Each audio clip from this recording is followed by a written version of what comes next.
Hello बच्चों, चलिए 10th का बहुत ही मेजर पार्ट है आपका करंट इलेक्ट्रिसिटी।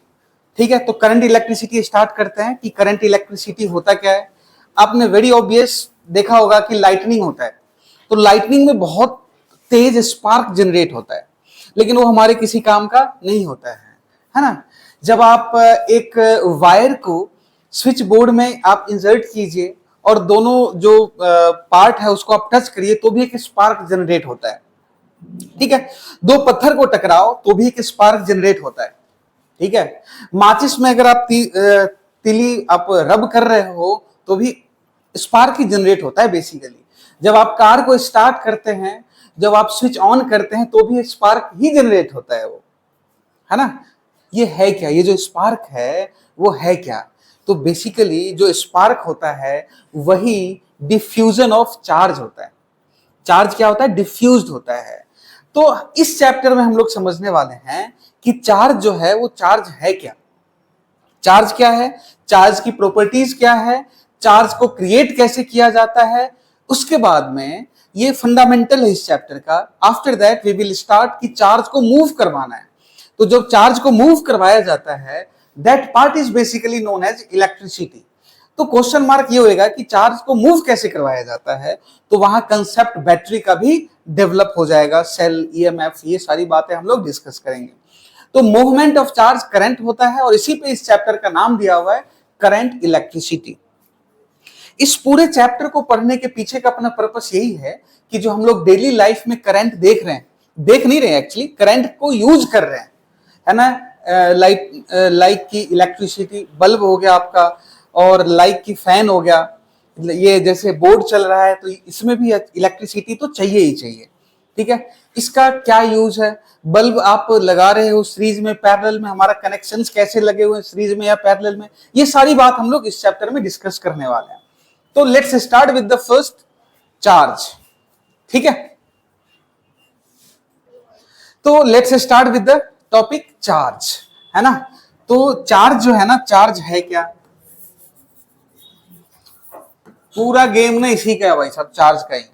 ठीक है, तो चार्ज जो होता है वो एक इंट्रिंसिक प्रॉपर्टी है। देखो there are two kind of property, intrinsic and extrinsic. तो हम इस टॉपिक पे नहीं जा रहे हैं। हाँ, यू मान लो कि चार्ज जो है ना किसी मटेरियल के अंदर की प्रॉपर्टी है, प्रॉपर्टी है ही, आप इसको दूर नहीं कर सकते हो, आप इसको हटा नहीं सकते हो। क्लियर है ना। तो चार्ज जो है एक इंट्रिंसिक प्रॉपर्टी होता है किसी भी मैटर का। क्लियर है कहानी?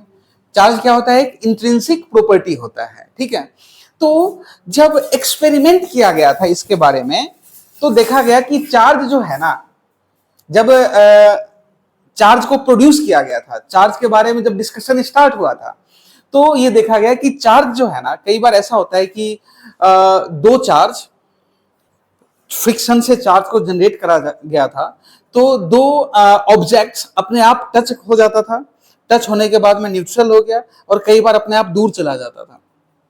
तो न्यूट्रल हो गया कहने का मतलब क्या हो गया? ये जीरो हो गया, खत्म हो गया, है ना। जीरो तभी हो सकता है जब एक के ऊपर में पॉजिटिव हो और दूसरे के ऊपर में नेगेटिव हो, और वो भी इक्वल अमाउंट हो। बात आई समझ में? ठीक है, तो यहां से जो चार्ज को कैरेक्टराइज करा गया कि there are two types of the charge, positive charge and the negative charge. Done ना। तो पॉजिटिव चार्ज को क्या बोला गया? प्रोटॉन, और नेगेटिव चार्ज को क्या बोला गया? इलेक्ट्रॉन। क्लियर है कहानी? क्यों पॉजिटिव और नेगेटिव नाम पड़ा? क्योंकि ये मैथमेटिकल लॉ ऑफ एडिशन को फॉलो कर रही है। क्लियर है? Then charge is the intrinsic property of the matter. ठीक है, और कितने टाइप्स के होते हैं? Then there are two types of the charge. Generally there are क्या होता है? Two types of the charge. कौन कौन से? एक होता है पॉजिटिव और दूसरा जो होता है आपका नेगेटिव चार्ज। जो ये पॉजिटिव चार्ज है इसी को क्या बोला जाता है? प्रोटॉन। और जो नेगेटिव चार्ज है इसको क्या बोला जाता है बेटे? इलेक्ट्रॉन। ठीक है। प्रोटॉन के ऊपर में जो चार्ज होता है वो होता है आपका 1.6 into 10 raise to the power minus 19 coulomb. Electron के ऊपर में minus 1.6 into 10 raise to the power minus 19 coulomb. Plus और माइनस क्यों हुआ समझ में आ गई बात, है ना। दोनों का मैग्नीट्यूड सेम है बट पोलैरिटी अपोजिट है। चलिए नेक्स्ट में जो एसआई यूनिट होता है चार्ज का, एसआई यूनिट ऑफ चार्ज वो होता है कूलम। ठीक है, एसआई यूनिट चार्ज का जो होता है वो कूलम है। स्मॉलेस्ट यूनिट चार्ज का कूलम नहीं होता है। क्लियर है कहानी। स्मॉलेस्ट यूनिट बिल्कुल भी कूलम नहीं होता है। स्मॉलेस्ट यूनिट जो होता है वो ईएसयू होता है, electrostatic unit. Smallest unit of charge, smallest unit of charge is ESU, electrostatic unit, electrostatic unit।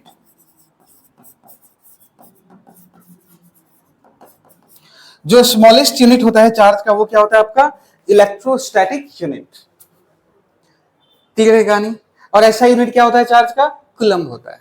याद रहेगी ये बातें, ठीक है। नेक्स्ट में आइए, properties of the charge.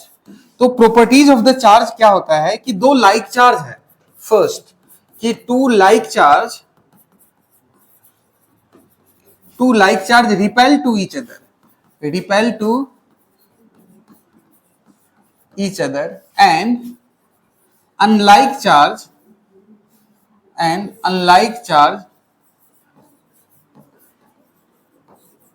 attract to each other। Two like charge क्या होता है बेटे, रिपेल करता है और अनलाइक चार्ज अट्रैक्ट करता है, ऐसा किताबों में लिखा होता है। बट आप प्रैक्टिकली समझना कि किसी एक ऑब्जेक्ट के ऊपर में 10 लाख कूलम चार्ज है और एक के ऊपर में 10 कूलम चार्ज है। 10 कूलम वालों की हिम्मत नहीं है कि 10 लाख वाले को ना धक्का दे दे, निगल लेगा वो 10 लाख वाला। क्लियर है कहानी, ठीक है। तो रिपेल करता है नो डाउट, तब करेगा जब कंपेरेबल होगा। ठीक है, then right when they are comparable. When they are comparable. Clear है क्या। चलिए जो इसका नेक्स्ट आता है कि जो conservation of a charge. Conservation of charge कहने का मतलब कंजर्वेशन ऑफ चार्ज समझिएगा। मान लो कि ये सिस्टम है ना, एक ए है इसके ऊपर में 20 कूलम चार्ज है और एक बी है इसके ऊपर में -10 कूलम चार्ज है। नेट चार्ज कितना हो गया, क्यू नेट कितना हो गया, 10 कूलम। मैंने आपको स्टार्टिंग में ही बोला था कि charge follows mathematical law of addition. Charge क्या फॉलो करती है, मैथमेटिकल लॉ ऑफ एडिशन। तो क्यू नेट कितना हो गया, 20 माइनस ऑफ 10 मतलब 10। ठीक है, अब देखो मान लो कि 20 कूलम वाला जो चार्ज है ना वो थोड़ा सा ए को दे दिया, 5 कूलम दे दिया, ट्रांसफर 5 कूलम। तो ये कितना बच गया, 15 कूलम। और बी में कितना बच गया, माइनस ऑफ 5 कूलम। यही है। अब बताना क्यू नेट कितना हो गया, क्यू नेट कितना हो गया, 10 कूलम। इनिशियल कितना था, 10 कूलम। फाइनल कितना है, 10 कूलम। यही है कंजर्वेशन ऑफ चार्ज। मतलब एक आइसोलेटेड सिस्टम में टोटल चार्ज जो होता है वो कंजर्व होता है। In an isolated system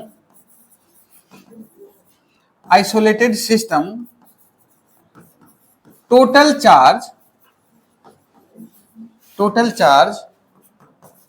is conserved. Isolated system में टोटल चार्ज क्या होता है बेटा, कंजर्व होता है। चलिए थर्ड,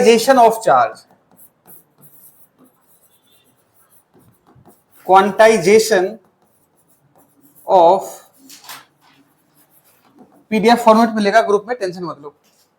ठीक है, क्वांटाइजेशन ऑफ चार्ज। तो what says quantization of charge, जैसे मान लो कि एक ऑब्जेक्ट है ए और बी, इसके ऊपर में 100 कूलम चार्ज है, इसके ऊपर में 20 कूलम चार्ज है। और कुछ चार्ज जो है ना यहां से इस पे ट्रांसफर होगा, तो जो चार्ज ट्रांसफर हुआ मतलब क्या, इलेक्ट्रॉन ट्रांसफर होगा, प्रोटॉन ट्रांसफर होगा, जनरली इलेक्ट्रॉन ट्रांसफर होता है ना। तो जो चार्ज ट्रांसफर हुआ वो हुआ कैसे, मतलब आधा इलेक्ट्रॉन गया या 2/3 गया या 3/2 गया या 5/3 गया, कितना गया, ठीक है। तो ये कहता है कि भाई ऐसा कुछ भी नहीं होगा, जब कभी भी ट्रांसफर होएगा तो पूरा का पूरा ही जाएगा, मतलब 1 electron, 2 electron, 20 electron, 100 electron, 1000 electron, कभी भी 1000/3 इलेक्ट्रॉन्स ट्रांसफर नहीं होंगे। क्लियर है। तो क्वांटाइजेशन ऑफ चार्ज से says charge transfer from one object to another object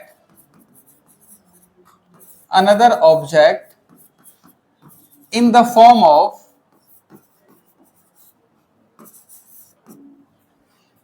quanta or packet, or we can say that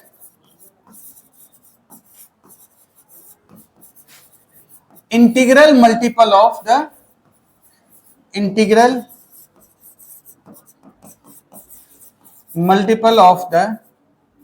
charge on electrons या फिर protons. ठीक है, तो मान लो कि 1 इलेक्ट्रॉन ट्रांसफर हो गया तो चार्ज कितना डेवलप हुआ, E, जितना चार्ज ऑन इलेक्ट्रॉन होगा उतना ही तो डेवलप होगा ना। 2 इलेक्ट्रॉन गया तो 2E, 10 गया तो 10E, 100 गया तो 100E, तो चार्ज कितना हो गया, Q is equal to plus minus NE। Charge कितना ट्रांसफर हो गया, Q is equal to plus minus NE, where N जो है ना वो इंटीजर है, E जो है चार्ज ऑन इलेक्ट्रॉन या फिर प्रोटॉन है। डन ना। इलेक्ट्रॉन को मूव करना क्यों आसान है हमारे लिए, क्योंकि देखो अपन बात करें ना इसमें, देखो इलेक्ट्रॉन जो होता है ना ये लाइट पार्टिकल होता है एज कंपेयर टू प्रोटॉन। ठीक है, इसी में अगर आप लिखो नेक्स्ट पॉइंट में, तो मास ऑफ द इलेक्ट्रॉन जो होता है 9.1 10 raise to the power -31 kg and mass of the proton होता है 1.67 10 raise to the power -27 kg। ठीक है, मतलब mass of the electron is 1/1837 times of mass of the proton. अब बताओ, मान लो कि mass of the proton 1 kg है, मान ले, तो मास ऑफ द इलेक्ट्रॉन 1/1837। बता किसको फेंकना आसान है हमारे लिए, इलेक्ट्रॉन को। ठीक है, इसलिए ये बहुत ही आसानी से मूव करता है, ये भी एक रीजन है इसका। क्लियर है क्या कहानी। तो चलिए भाई, तो that was the quantization of charge. Clear है। Come to the next point, how to produce charge. तो फर्स्ट पार्ट जितना भी मैंने एग्जांपल दिया था वो सारे फर्स्ट पार्ट का ही एग्जांपल है, that is by friction. By friction, ये देखो माचिस की तीली को जब आप माचिस के ऊपर में मारते हो तो आग होता है, आग क्रिएट होता है, तभी तो आग लगती है ना भाई। पत्थर से पत्थर को टकराते हो तो स्पार्क जनरेट होता है, सब चार्ज ही है। तो टकरा रहे हो मतलब इनके मॉलिक्यूल्स आपस में तो टकरा रहे हैं ना, फ्रिक्शन तो हो रहा है ना। तो फ्रिक्शन एक वजह होता है चार्ज जनरेट करने का। ठीक है, गर्मी के दिनों में जंगलों में ना आग लग जाती है, वहां कोई लगाने नहीं जाता है, तो ड्राइनेस ज्यादा होता है। जो तो उसके जो स्टेम तना जो होता है वो आपस में घिसता है और घिसने की वजह से आग लग जाता है। बात आई समझ में। गर्मी के दिनों में आपने देखा होगा कि अक्सर गाड़ियों में भी आग लग जाती है। सबसे बेस्ट एग्जांपल बताऊं मैं, पेट्रोल जो टैंकर होता है, टैंकर में देखना उसके पीछे ना एक चैन सा, मेटेलिक चैन सा लटका हुआ होता है ना, वो यू सिंबल बना होता है, बुरी नजर वाले तेरा मुंह काला टाइप का, है ना, वो ऊपर में ये खोपड़ी को रखा गया होता है, देखा है। तो वो चैन जो लटका हुआ होता है, क्यों लटका हुआ होता है, क्यों, गर्मी के दिनों में ड्राइनेस वैसे ही ज्यादा है, मूव कर रहे हैं, फ्रिक्शन होएगा, फ्रिक्शन की वजह से चार्ज जनरेट होगा, और चार्ज में अगर स्पार्क हुआ तो गया। डन ना। तो वो चैन जो है ना उसके थ्रू वापस से चार्ज ट्रांसफर हो जाती है कहां, अर्थ में। ठीक है, तो ये सारे जो प्रोसेस हैं, that all process is basically the methods by which a charge is produced and this is known as friction. ठंड के दिनों में आप ब्लैंकेट बिना कवर के ओढ़ो, ब्लैंकेट के ऊपर में आप यूं हाथ चलाओ, भाई साहब ये खड़े हो जाते हैं। ठीक है, ड्राई हेयर में कॉम्ब को रब करो और पेपर के छोटे छोटे टुकड़े कर दो, टच हो जाता है जी, मैजिक हो गया ये it is due to the charge. Clear है क्या कहानी? ठीक है, तो मेथड्स जो फर्स्ट है बाय फ्रिक्शन, क्लियर है, इसमें मैं बता नहीं रहा, आप आराम से लिख लोगे फ्रिक्शन क्या होता है, क्लियर ना। चलिए नेक्स्ट जो पार्ट है bye conduction. Bye conduction, conduction कहने का मतलब क्या होता है,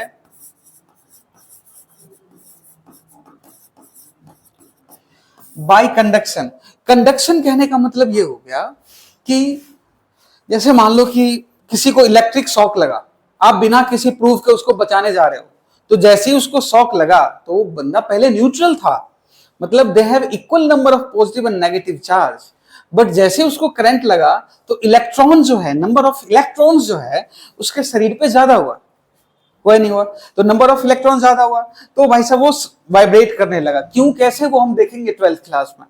चलिए, अब मैं न्यूट्रल हूं और मैंने उसको टच करा तो वो इलेक्ट्रॉन ट्रांसफर हो गया मेरे ऊपर, तो चार्ज तो मेरे में भी डेवलप हो गया ना। तो this method is known as conduction, this method is known as conduction.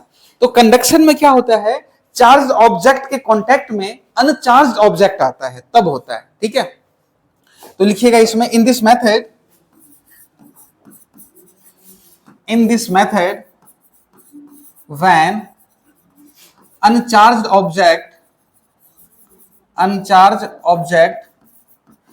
comes in contact with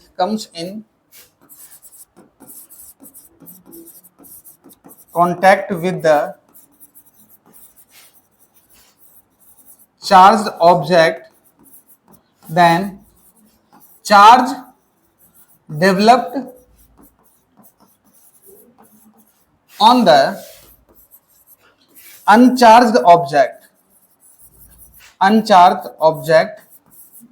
this is known as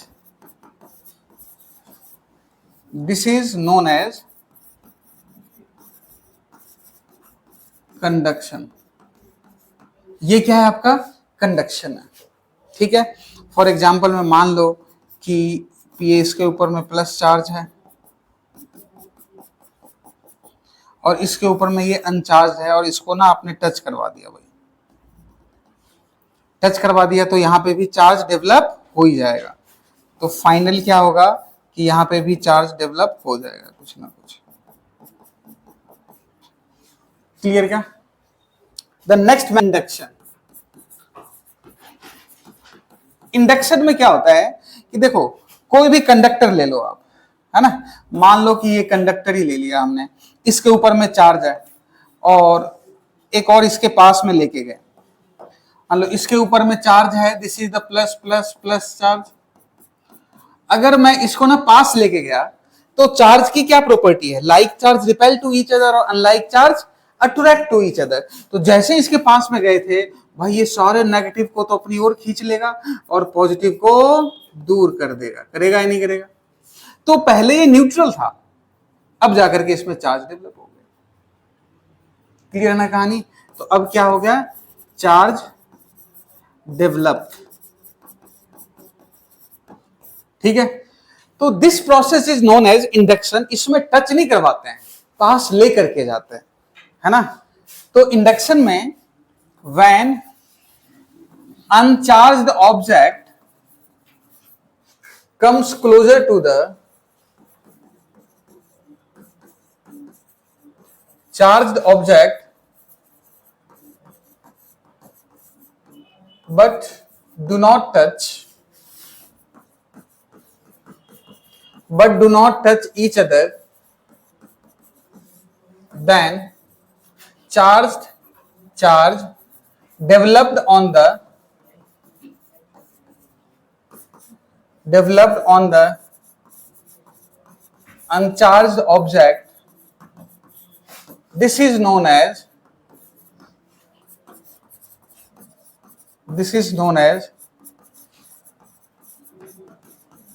this is known as the induction. ठीक है, तो ये this is known as the method of induction. Clear है? चलिए, आज first class में हम लोग सिर्फ चार्ज के बारे में ही जानेंगे। नेक्स्ट क्लास में कल मैं आपको बताऊंगा potential, which is the major part, important part. ठीक है जी, बहुत बहुत धन्यवाद, थैंक यू।